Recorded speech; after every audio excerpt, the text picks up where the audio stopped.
and welcome to Free Practice Fridays with Freya. Good God. Whoa. Why was that the intro?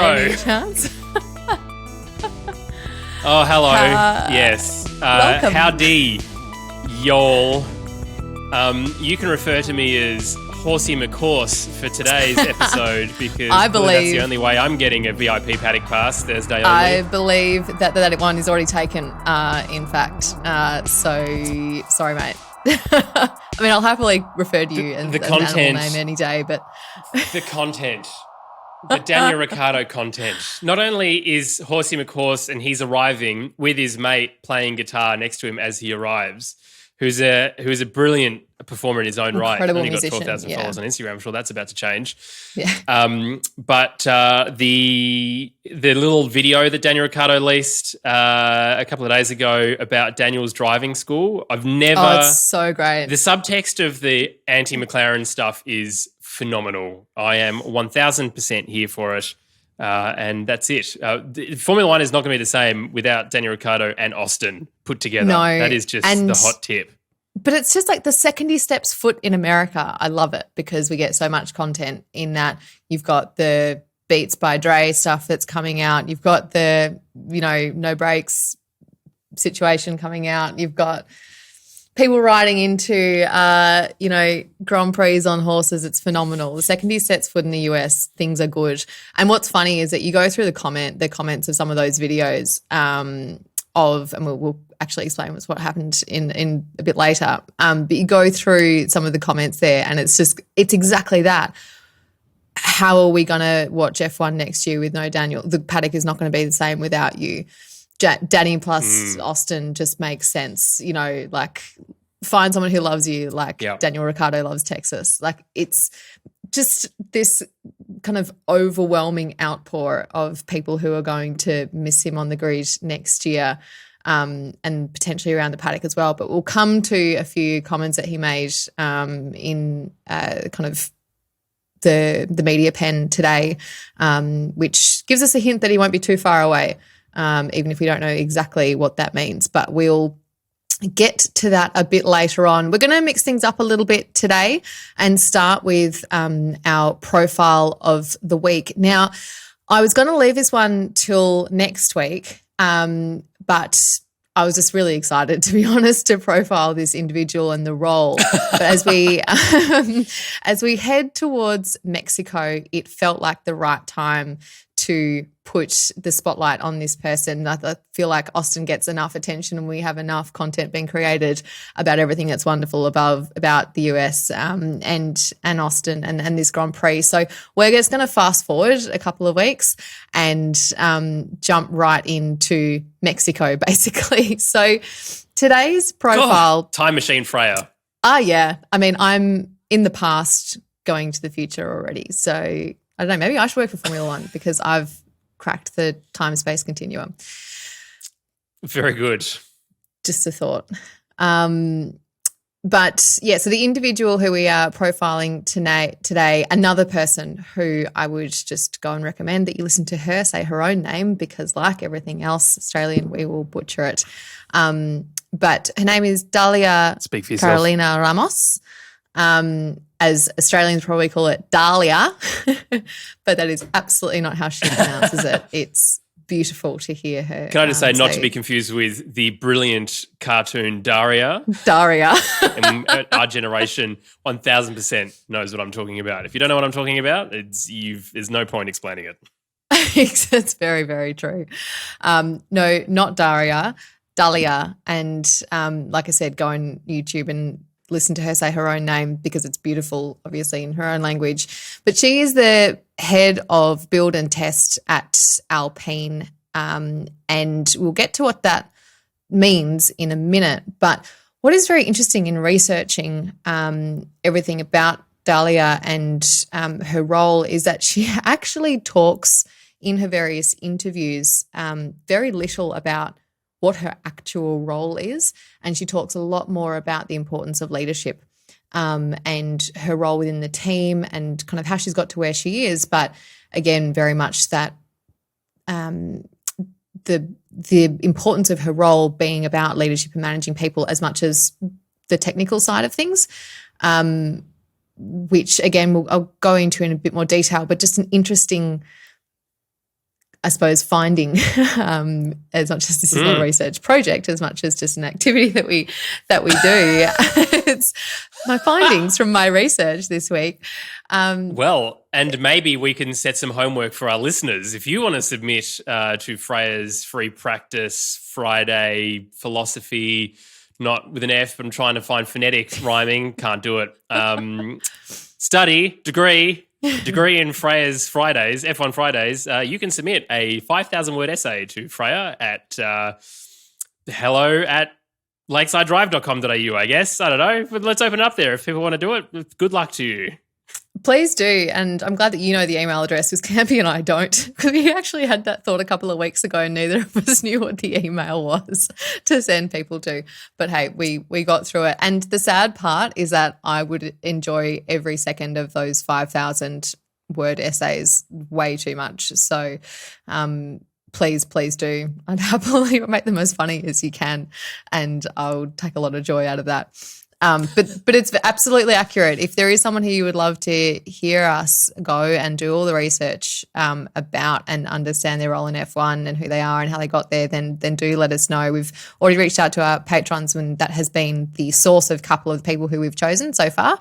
And big shout out to you guys, because you're absolute legends helping us do what we do. Not very well, but hey, we keep going. So like I said, I was really excited. I was really excited to profile Dalia, because when you listen to her speak, when you read about her mindset and everything else, she is just an absolute powerhouse of a woman. And again, we'll get to her role in a minute, but she's said, in the operations group that I run, there's kind of two separate areas. I have one of them. I want the other one. And she has just got that clear determination, always looking at what's next, and not in any type of kind of selfish way, as much as what's the next thing that I'm going to achieve. And that idea of nothing kind of being out of the realm of possibility is a big part of her personality by the sounds of things, certainly the way she describes how she was raised and how she thinks about her career and anything that she wants to achieve. So as we do, starting from the start. So she's from Mexico. She's got a sister who is also an engineer. And she talks a bit about that, because she explains that as a child there was not really any kind of gender awareness, so to speak, until she actually said, I want to do engineering. And the way that she described that is by saying, we got given cars and dolls and we got dressed in every colour, and there was none of this idea of, no, that's not what girls play with, or this is only for boys, or girls wear pink, or whatever it might be. She said it was just whatever you want to play with, whatever you find interesting and exciting, that's what's ready for you, as opposed to anything that should be or shouldn't be. And so she explains that, that's a big part of why both she and her sister both ended up in STEM roles, because it just was never part of a question as to whether or not that was something that was or wasn't suitable for them. So she does talk about her parents a lot, and that just being a critical part as to why she feels like she's kind of been able to forge a career in not just Formula One, but in engineering generally speaking. So that's been really important to her. But she said she loved maths, she loves physics, she loves problem solving, and naturally that led her into the realm of engineering, which is where she ultimately ended up. But just a quick story that she does share is that that's where she actually encountered that first question of kind of, gender or femininity even. But it was interestingly and surprisingly, having heard everything else she has to say from her mum, who, when she went off to university to study engineering, said, maybe you would like to dress a little bit more feminine. And she just didn't understand this whatsoever. Like, why on earth would I do that? And she said, well, you might want to differentiate yourself actually from all of the guys. And she said, this doesn't make sense. I don't get it. And she said, I walked into that first lecture theatre and I was the only girl in there. And she also realised that I kind of looked the same as them because I, just dressed in probably darker colours or whatever else. And she said I was always a bit of a rebel. And And then she said, okay, let's go shopping. But as much as anything else, she said it was actually a way to differentiate myself, which I thought was a pretty cool story. But just sticking to, I suppose that interest that led her to engineering. Dalia explains in an interview with Holly Sennett from Females in Motorsport that she's always just loved to see how things work, whether it's big machines or production plants or factories, whatever it is. That's always been a passion of hers, to really want to understand how things work and work with innovative things as well. And she did say that as a child, her dad had given her a little Formula One car, which she does still have, and that did kind of spark that interest of, oh, I like how things work. Maybe I could make cars work. Very cool. Interesting, yeah, cool and interesting, because it's not the first time we hear that about parents perhaps just planting a seed when these women are little, and then coming back to that a bit later in life. The other, we talk about our sources a little bit when it comes to where we get this information from. And there was a great interview with the Female Tech Exec, which is another podcast. And that's where she explains a lot about that parenting side of things as well. And they really did say to her, you can do anything, you can be anything, you're smart and you work hard. And from a mindset perspective, again, she says something in that interview, which I really love here, where she says, I don't really think about whether something is going to take too long or be too hard. I just think, is it interesting? Is it exciting? Okay, I want to do it. And that's my decision made. And then maybe I go and learn about what it's going to take or how I get there, and I learn that it's going to be difficult, but it almost doesn't matter at that point because I've already made up my mind. And I just thought that was a cool kind of decision-making process in terms of how she bases her next steps on what is interesting and exciting as opposed to what's difficult. So it's no surprise then that she went on to study mechatronics engineering in Mexico. And again, she'd already made up her mind that's what she wanted to do, but it was a new course, quite a new subject where she was studying, and so very few places available. But like I said, she's already decided that that's something she wanted to do, and of course went for it and made it happen. She has explained that a lot of her studies, she's been privileged to have scholarships and the like, all of them obviously kind of earned by demonstrated academic performance, but that's been a big part of how she's been able to achieve what she has, which again, we know there's lots of barriers to entry when it comes to Formula One, as well as other, whether it's tech or software or fintech, whatever it might be, kind of high profile businesses, they're very difficult to get into. And for her, the scholarship programs were a very important part of that. But obviously she made the most of them once she was there. And I think that's what's most important with programs and opportunities like that. So once you're in, you then absolutely make the most of them, which Dalia did. But then having finished her bachelor's, she knew she wanted to see more of the world, and she moved to the UK to pursue a master's degree in manufacturing, engineering and management. So as you can imagine, you're kind of coming at things from the engineering perspective, but then you start getting that manufacturing management side of things, and that broadens the scope in terms of where you're able to then go and apply those skills. But more than that, she said that in studying in the UK, just being suddenly surrounded by people from all over the world, different cultures, things that didn't necessarily feel possible suddenly felt possible, and she started going for some pretty big roles. And her first was at Rolls-Royce. So she'd worked for Procter & Gamble before that, I think in Mexico, but prior to Alpine, she was at Rolls-Royce. So got a lot of manufacturing experience there, in particular within aerospace industry, and primarily working in that manufacturing engineering business unit, but got the opportunity to move around quite a lot. So she's in Glasgow, in Germany, and in the UK, but at that time was really able to understand that being in factories was what she enjoyed the most. So being in those roles with Rolls-Royce obviously taught her a lot about herself and where she feels like she's got those strengths, and also the environments that she enjoys as well.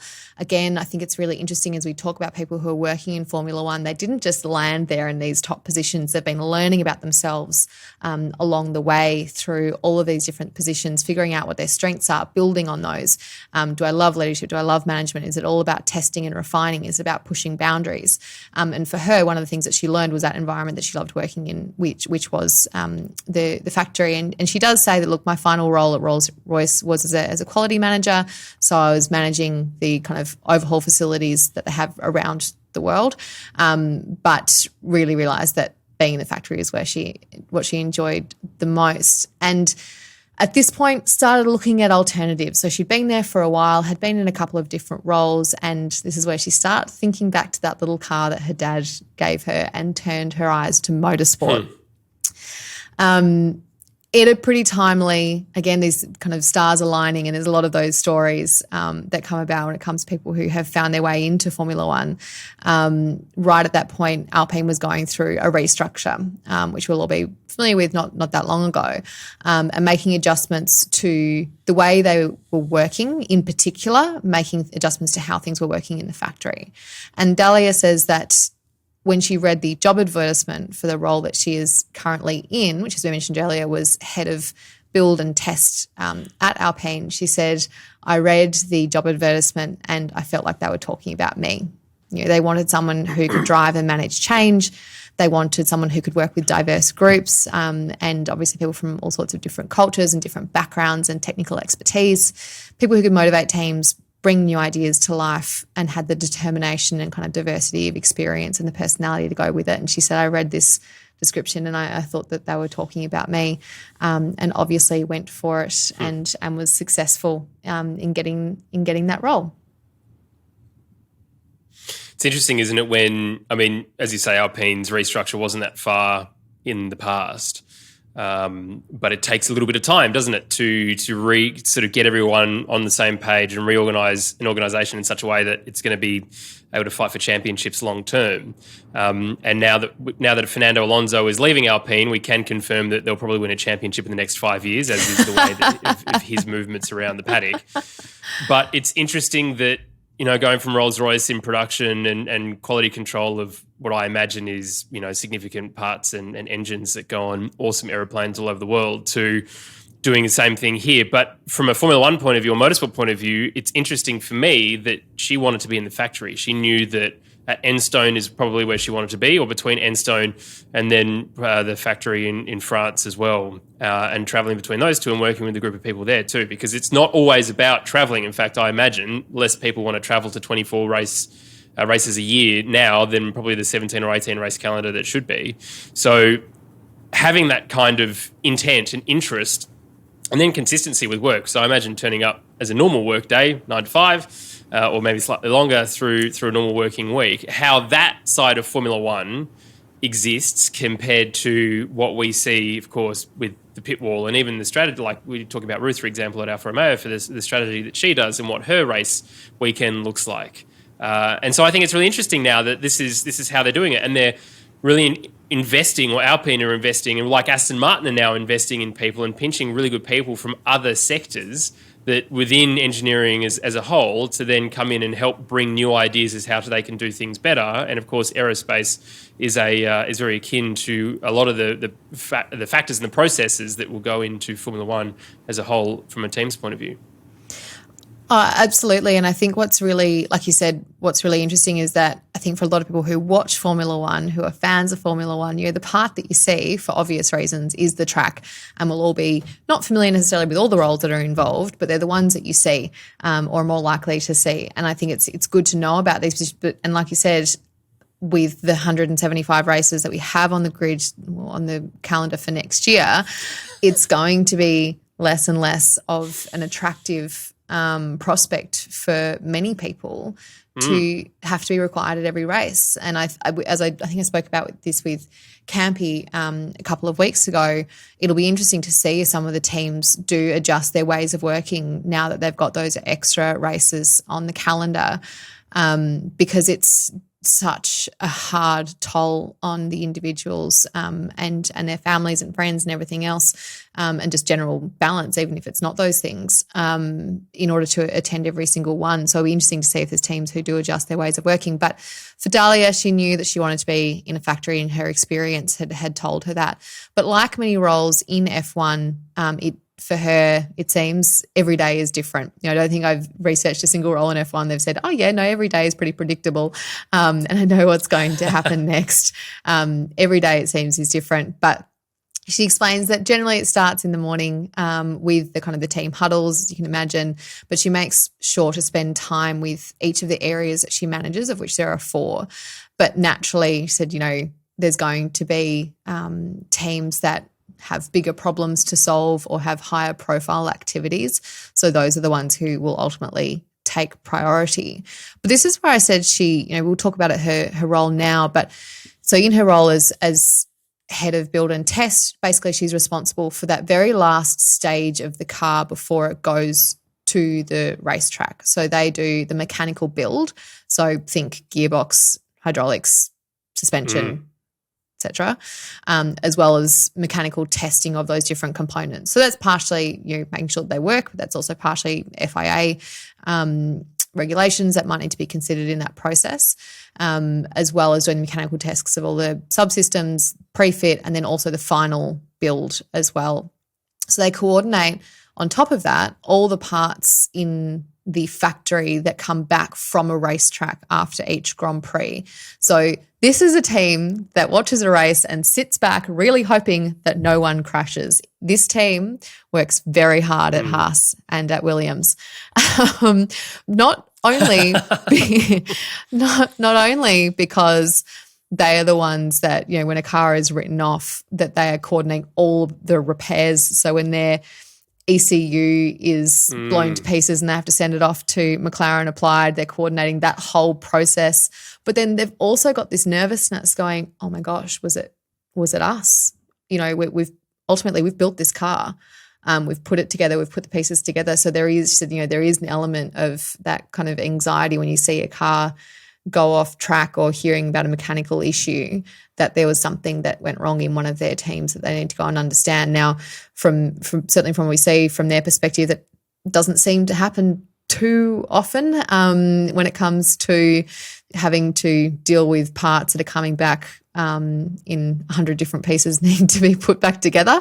And she said, when things are coming back in for a general service and whatever, that's okay. But our biggest, as opposed to hoping that we win, so of course we hope that we win, but our biggest hope is that they don't crash because their work changes quite dramatically if that is the case.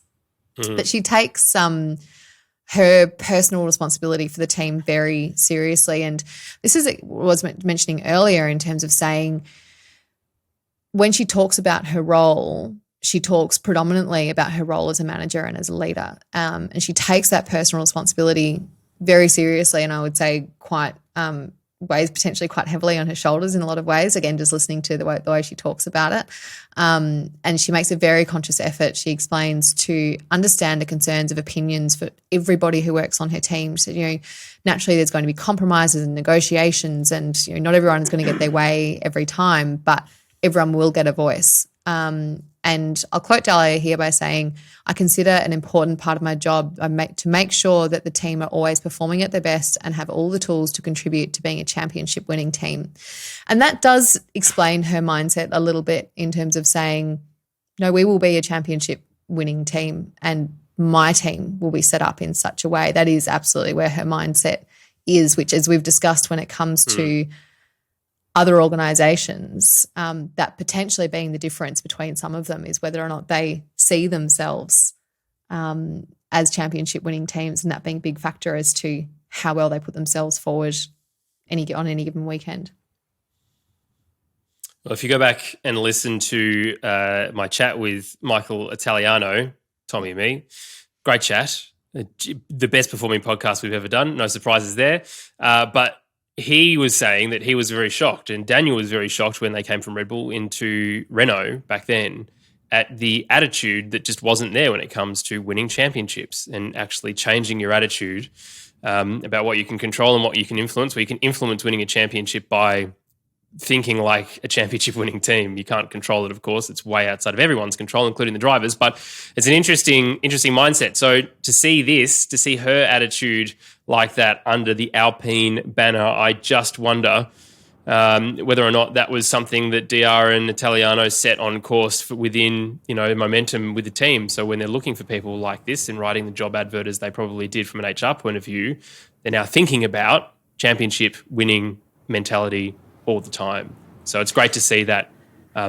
throughout the entire team, right? And especially from her, and she's pushing her team to think like that too. Definitely. And like you said, pushing her team to think like that. And the way she describes her role with her team, again, there's just another quote here where they ask her, this is in a couple of different interviews that I was reading through, what do you enjoy about your role? And she says, I really enjoy working for my team. And to me, just that language is, just kind of jumps out in terms of what she may not recognize as being that servant leadership style way of seeing your role within a team, and as a leader of that team. And her language is quite precise like that in several of her interviews, whether written or kind of podcast based or whatever it might be, is that idea of I enjoy working for my team, and when I do this for my team, and as opposed to them doing anything for her, which I would say makes her, well, potentially you can never say until you work for somebody, but certainly suggests that she would potentially be quite an effective team leader when it comes to that dynamic. But like I said, she says the best thing about my job is it enables me to be at my best, combining the two things which I love the most, which is working with an amazing product and working with and for amazing people. Again, it's that combination of collaboration and servant leadership. It's not you work for me. And again, she describes being a leader as being able to do things for other people. When people ask her about what does being a leader mean to you, it's being able to do things for other people. So just an attitude which I find probably differentiates her, just in terms of my experience with working with other leaders. It can be a very kind of differentiating factor when it comes to management and leadership positions. But when it comes she sounds like a good boss. She does. When it comes to advice that she has for other people, and we talked a bit about her team and the attitude that she's driving within that. At the time which she joined Alpine, 850 people, and 11% of those were female. And in her team, there were none. So she was the first female to join her team, and she came in that head of role. Now there's 5 women there, including herself. One of which they had hired before they hired her. So she said, I can't take all the credit. And then she's hired another 2, had hired another 2, and then there was another one on the way at the point of time of interview. So, but again, she refers to it in terms of saying it doesn't. So she said, I don't want to say it doesn't matter that they're women. It matters I'm putting the best person in the job, and that these people do exist, but you do have to find them. And when the opportunities are there, you have to go for them. And I'm going to jump ahead to something I was going to share a bit later. But she talks about her career, and when she was going for this role, she said somebody else, and this is in an interview with Lisa Kostova from the Female Tech Exec, she makes an interesting point here, which is that someone, when she was applying for this role, did contact her and say, are you sure? Like, do you think you'll be okay? And she said she has the insight and awareness to recognize this. But she said when someone asks you that, a lot of the time what they're actually questioning is your confidence, which shows you a gap in their self-confidence because they see it as really tough. So how could you do it? And in this interview, they're talking about climbing mountains, and the interviewer, Lisa, kind of says, I have a lot of men talking to me saying, oh, you're really going to go climb that mountain? Because they see it as an impossible feat. So how could a woman possibly do it? And she said, I did have people say to me, do you think you'll be okay? But what they're actually showing is something that they perceive to be challenging. And she said, it's not that it's going to be easy, but you have to have that self-confidence that you can do this, because other people will question you. And she said, look, I've had more opportunities than I have challenges when it comes to being a woman working in motorsport, but you really have to understand. So I'll move into her advice to other people. She said, you have to understand that you are capable of anything. And F1 is really trying to bring more females into the sport because they realise that we need greater diversity that builds faster cars at the end of the day. It makes sense from a marketing perspective, if nothing else. But we realize that we need to improve that. So there are big efforts being made by all the teams to get more girls into the workplace. But more important than any of that is to trust in yourself and go for it, because nothing is impossible. And she returns back to that kind of, those messages that were really instilled to her when she was young, that why couldn't you do this? She does reflect on mentorship almost as a bit of a not an after point necessarily or an afterthought, but people who she didn't realize were mentoring her at the time.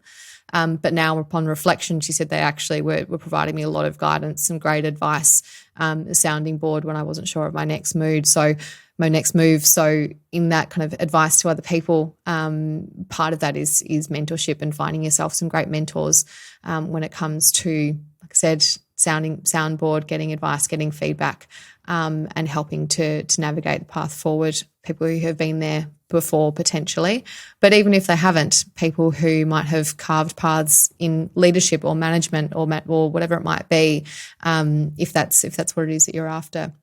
So she feels strongly about helping the next generation, and not just girls, but also for her in particular as Latino women. And she says that, every time you go out there and do something, you never know who you're inspiring. So whenever she gets the chance to talk about her work, talk about engineering, talk about Formula One, she puts her hand up for every opportunity, because through other sports as well, she's kind of said, I've heard that said a lot before, every time you go out there, you never know who you're going to inspire. So on that very indeed inspiring note, Dalia Ramos, you're sound like someone who is going to achieve great things. And while she might be in kind of head of test and build and test at Alpine, something tells me that we're going to see her in even more senior roles, and look forward to seeing where she gets to with her career. Yeah, when they win a championship, because Fernando Alonso is no longer with the team. So that's just default going to happen. And here's the hot tip. Esteban Ocon's not going to be the one who does it. Neither is Pierre Gasly. You need a new joke, by the way, but something holding on to anything in particular. But just on that is just a fact, my friend. That is no joke. One that you referred to multiple times already on this podcast. But thank you to Holly Sennett at Females in Motorsport for your great interview with Dalia, female tech exec with Lisa Kostova, and Formula Careers as well. Got some information off them. So a wonderful woman out there doing amazing things. But let's move on to news. And we are very excited about, obviously, the Texas race, and then Mexico will be ahead of that. But first of all, just have to pull Campy and Tommy up on something, which was talking about Miami and when we put Miami into the calendar. Now, I understand Campy's point completely in terms of saying, we should have the best races at the most important times of the year. Maybe like if the championship is going to be decided earlier because we have 675 races on the calendar, then make the races that don't matter your Miamis and your Vegases. So Campy said, wouldn't you just prefer that Miami is right now?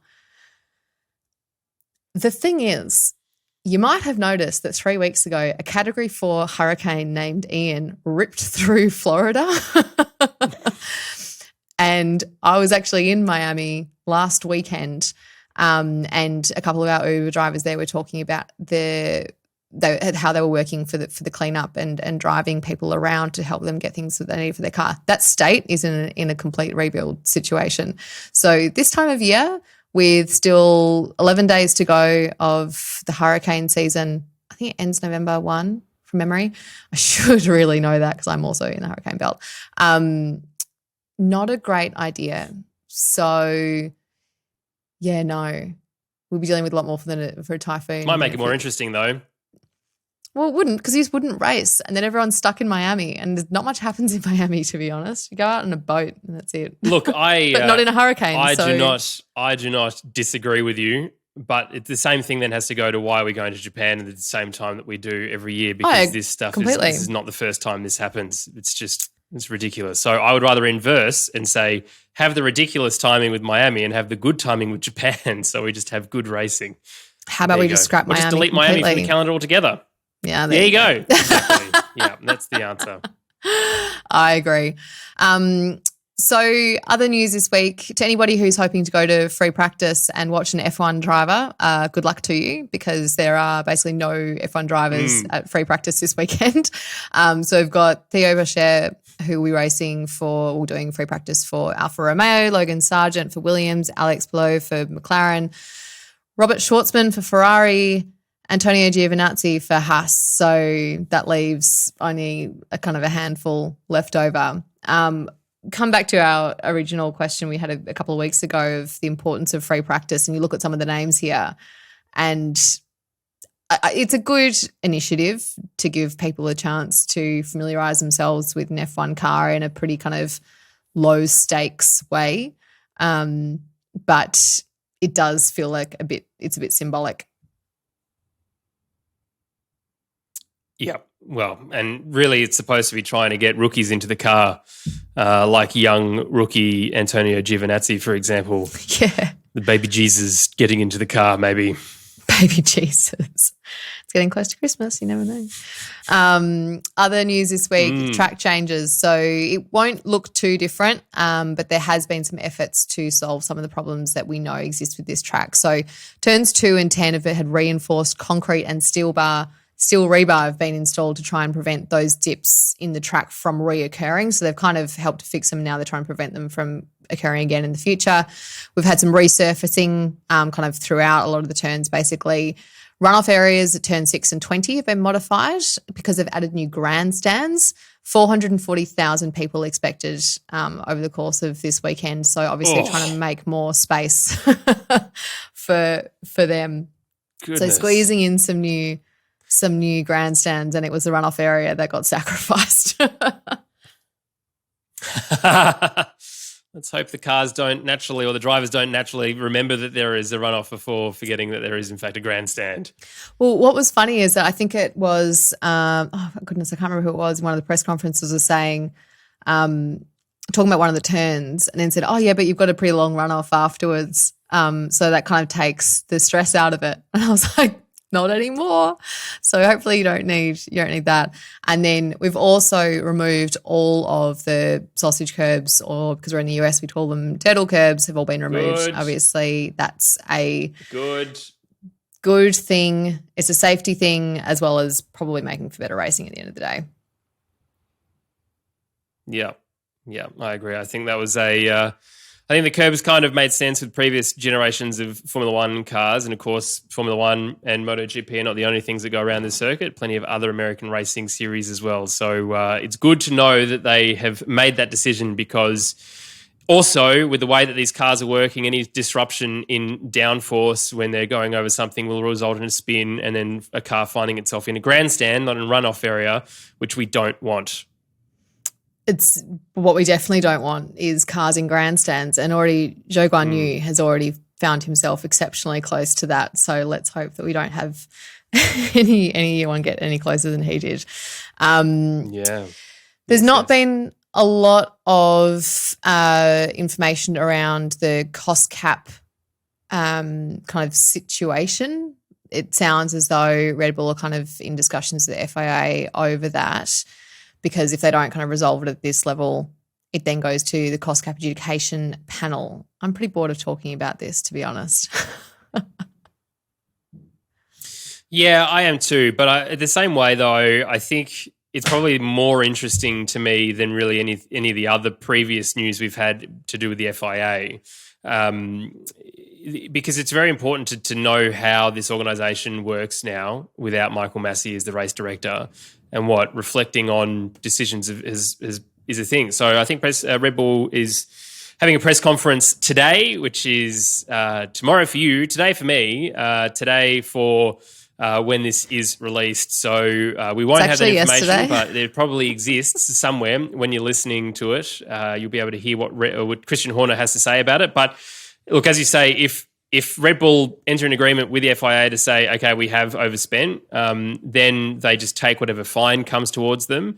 If they don't, and they say, look, we're innocent, effectively, then it goes to the next level. And we all know what F1 teams are like when it comes to this sort of stuff. So there are a good couple of journalists you should follow Adam Cooper on Twitter is pretty good if you want to subject yourself to going onto Twitter. But otherwise, he writes for motorsport.com and Autosport and racer.com, as we said. So, but they're sort of at the forefront and asking decent questions about this stuff, not the clickbaity questions. So they're worth following. If that interests you, if you're a Lewis Hamilton fan and you desperately want his 8th world title to just be retrospectively given, then good for you. Well, we're not the only ones talking about it, and like I said, I'm a bit bored of it, but that's partially because a lot of the times with these things, we find out that someone's breached it, how much by, okay, and then I'm just waiting to hear what happens a little bit. But we're not the only ones who are talking about it. Even Carlos Sainz in his interview today was saying, look, I want clarity of what's going to happen, and we've got to know what takes place, and there's got to be respect for the budget cap, because otherwise, what's the point? We have made sacrifices. And he kind of refers to saying, we've cut costs, we've fired people. You can employ several people for, even if it's the, close to a minimum amount of that 5%, you can employ a lot of people for that amount of money, which others have had made the decision not to. So depending on how that minor breach took place and where, and that's the thing which I want to know is, where was it? How was that additional spend categorized, or where was it? Was it on real wings? Was it on chicken wings? I don't know. But like you said, other teams have One had final to. thing before we move on from this point. It's one other thing is that Toto Wolff said, well, if Red Bull can get away with it, there's only a minimal fine, but it's less than what you're spending. 100% I'm spending above the cost cap to get results. That's just what's going to happen. So they have to, and he's not kidding. This is Toto Wolff, people. He will do it. He will do it. He'll put on his black turtleneck and then he'll do it. Everybody has a target. So he should have put that on in order to, when he made that statement. But it's completely true. If the fine is less than the overspend, what's the point? But Carlos has obviously seen the sacrifices that they've made in their team in order to make that work. So it is an important one to have transparency of. Sticking to money though, Haas has a new title sponsor, which I'm sure Jean is very happy about, which is MoneyGram. So we'll see if this one sticks around, hey? Doesn't seem legit. Does not seem. I was expecting to open it and to be like Dodge Ram or, some kind of big American thing that would, Will Arnett would be the voice of doing whatever. Maybe he's Chevy. Anyway, I can't remember who it is. But anyway, to get some kind of exciting big American brand, even KFC or something, MoneyGram, mate, there is so many peer-to-peer apps and bloody crypto, and all of it isn't real, the sponsors on a lot of these Formula One cars. Also, to a point where McLaren has now basically got LED boards on their cars for the sponsor to change halfway through. They've got so many bloody sponsors, most of which you've never heard of, but again, probably because they're not a real thing. And they've started to this car. I don't know what Zach is doing. He's not designing a car to win world championships. He is quite literally designing a mobile billboard.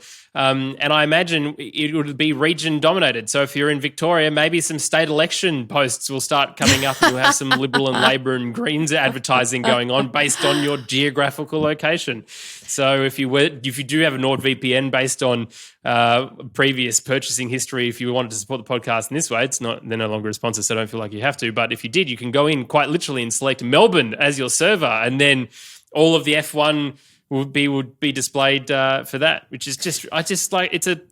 Imagine if they had their region set to London and it was politically based. To be like, oh, we've got to change it. Oh, no, we've got to change it again. Oh, no, we've got to change it again. It would make sense there, wouldn't it? Bloody hell, what a mess. Well, we thought we were bad. I'm happy for Gene so that he can try and run this place as his team as an actual business rather than kind of his personal hobby. But can't be guaranteed that this one's going to stick around. They don't have a great track record. Some of it not their fault, let's be clear, when it comes to their major sponsor or title sponsors. But we'll see how MoneyGram goes.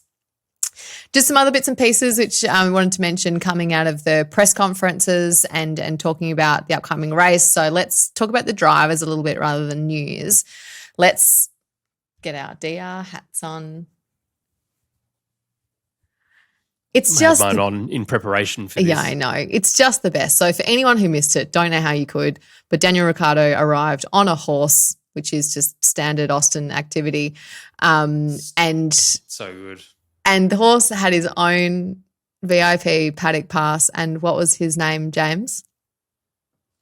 Horsey McHorse, and I reposted a photo of it on my Instagram. If you haven't seen it yet, go to my stories and have a look because it is next level fantastic. And whoever in the digital team for Formula One did that for him, very good content, a lot. Well done. It's so great. Apparently the horse's actual name is Blue, but they didn't know that at the time. And let's be clear, that wouldn't be as funny. But sticking to Daniel Ricciardo, so he mentioned in his interview that they are putting in a plan to get me back to the front of the grid and win races. Not checking out, and I'm not just saying see you later. So an interesting quote, because at least they're talking about a plan for which they didn't really feel like there was one for a few minutes there. But I think it's very clear that he doesn't just want to take any seat that's available to him, which is why he hasn't been announced for Haas. And instead he's looking at a longer-term goal of actually getting back to a position of winning races. Does it make you optimistic, James, or nervous? No, it does make me optimistic. And to be honest, and I've said this before, this is a Rob James point from Box of Neutrals from months and months and months ago.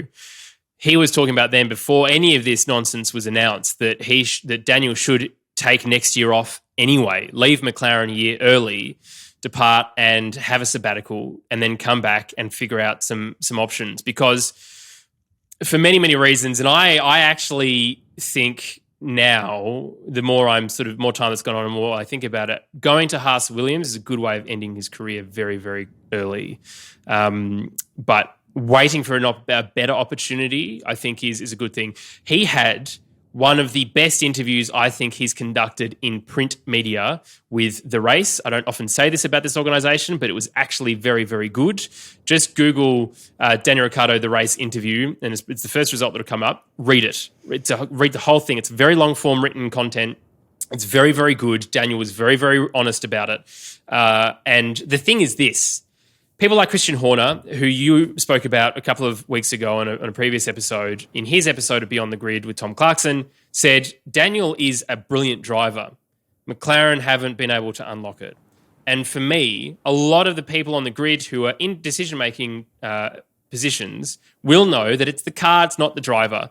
I don't believe this nonsense about he's had 4 bad years since he left Red Bull. The people who are saying the 2 years at Renault were bad are idiots, and they have absolutely no idea what they're talking about. And these are legitimate journalists and legitimate drivers, allegedly, all the way through to other fan-based podcasts. You cannot tell me that a return to a podium for Renault that had a podiumless time for years and years and years and years of Daniel Ricciardo at the helm and reorganising that whole car around him. Once he got that car to work for him, he was challenging around the top 5 constantly. The top 5 with Mercedes absolutely dominant.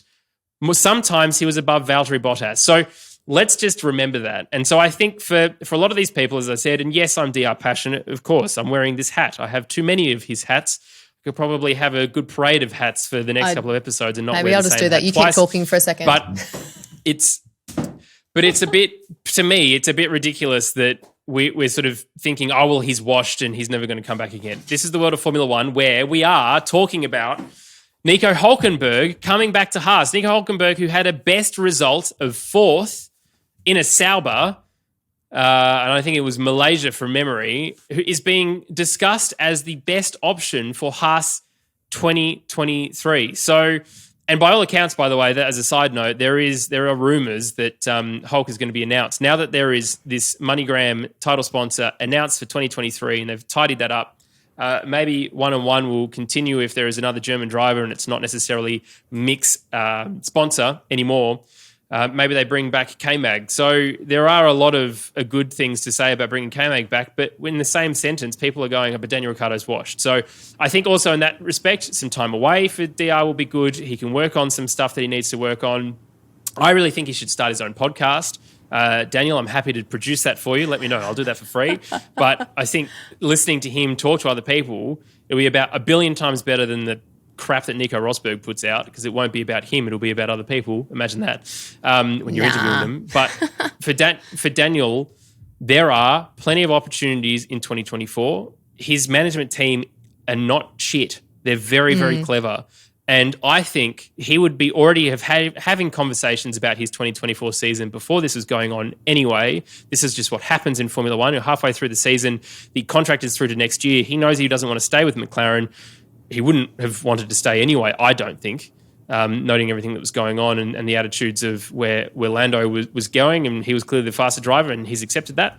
So I don't think it would be too far-fetched to understand of what's going on. Who knows? He might end up in an Alfa Romeo Sauber or an Audi Sauber if Audi buy that team with a new investment in wind tunnels and everything else, because the team is a good project that he can see that's going to benefit him sooner rather than later, whereas Williams to him doesn't seem like that. So I am positive about it. And I think the wider fan base, the people who are very incorrect with their opinions, and their 5-second memories, will probably move on from it, forget about it, and everyone will love the return of DR, and we'll just see some happier times in 2024 and beyond. I certainly hope so. And it is a roller coaster, let's be honest. And the roller coaster is kind of climbing at the moment, and it's going to just plateau at the top for a while, and we'll see what he does next year. Like you said, it's not going to be on the grid by the sounds of things, and almost certainly not going to be on the grid. So we're going to be sitting at this like constant plateau at the peak of this roller coaster, waiting to see what direction we go in. It's either going to go rapidly downhill very, very quickly backwards, or it's going to just continue to go up and up and up. And like you said, I think the problem that a lot of us have is the short memories. And I mean, that's natural. We do tend to focus, the negative performance, the negative situations and poor performances stand out. Same with anything else, more so than the good ones. Our brains are wired that way, so we can't always blame people on that. But there are people whose jobs are to analyze all the information that they have available to them, provide an opinion, and they seem to be ignoring a lot of information that is not that far in the past. So I do think it's an optimistic kind of statement. It certainly gives hope to a lot of us who are very, very passionate about Daniel Ricciardo and his Formula One career. But let's keep moving on. Some other interesting things. I think I'm just so glad to have group press conferences back, and with the reporters there was a bit of kind of hilarity with Alex Albon and Hamilton. I'm not going to repeat it or explain the joke because I'm better than that. So go and watch that for yourself. Blonde hair, but it involves hair. Blonde I'm hair. not better than that. It's bloody fantastic. But I love just having everybody back in the same room, being able to have moments like that again. That's part of why I know it's not a part that the drivers necessarily love in terms of sitting up there with their microphones being asked questions, but as fans, I think it's just great to see them actually enjoying that and kind of having fun with it. It's what we all love. But I have to say, what they do also seem to be incredibly sick of is being asked the same question, which is, please tell us how good Max Verstappen is. Like, okay, he's won the championship. We all knew that was going to happen. It was going to happen 3 races ago. Now it's happened. So I just stop asking everybody about how great Max Verstappen is. And it's just really interesting because you can see them all getting a bit sick of answering that question. Just do a Daniel Ricciardo, going straight up to him, give him a cuddle and tell him how awesome he is, and you don't need to ask him that question. But they do all love the track. I think they are as excited to be there as we are. We also heard from Valtteri Bottas. They've got a new front wing, which they tested in Suzuka, but obviously because of the nature of that race, they didn't really get to test it properly. So they'll see how that goes this weekend, hopefully properly, along with a new floor diffuser as well. So a few upgrades there. Checo, I think he just wants some water this year. I'm sure he wouldn't say no to a podium as well, but no major changes there. I think just hopefully he gets the drink. Leclerc has kind of pleaded to Ferrari to get their Sundays right for next year in terms of answering that question of what's the difference between where you are now and where you need to be in order to win championships. And for him, he said, it's just Sundays. So Red Bull. So we need to be able to execute. Okay, yeah. We need to be able to execute that. Carlos has kind of said something similar, but he, like I said, is quite interested in this cost cap situation and wanting to get clarity on that, and very much just focusing on trying to get another win under his belt before the end of the season. But that's pretty much it for this weekend, James. No kind of major changes to driver lineups or anything like that. And so we will see what happens over the next little while. Like I said, good luck to anybody who's trying to watch a Formula One driver in free practice. Free practice Fridays will only feature Freya. Love it. Well, and look, congratulations to everyone in Australia for being able to achieve peak Freya watching Formula One, at least generally, and have some breakfast with your motorsport and a gigantic McLaren hat that doesn't seem to fit you very well. Well, it's just like that wasn't the last person who wore it. So, you know, we're a hat sharing house over here. See, I will finally get to have a beer watching Formula One at an appropriate time to drink alcohol because it's late in the afternoon here. So no longer looking like alcoholic watching F1 in bed at 8 o'clock on a Sunday. Where will you be watching? Oh, who bloody knows? There has been discussions around watching it together with all of the boys, but we know it's bloody difficult enough to organise us all into the one place. There's the preset time each Monday into a studio, so I doubt it will probably be at home with a coffee, and now that you mention it, probably with some kind of delicious breakfast lager to go with my Formula One for the morning. Highly recommend. So on that note, thank you for joining me, James. Enjoy your Texas Grand Prix weekend. Looking forward to hearing what dribble you guys come up with on Monday. Yes, it'll be incoherent because we'll all be so excited and probably have been drinking since 6 o'clock in the morning. What could possibly go wrong? But thanks for having me.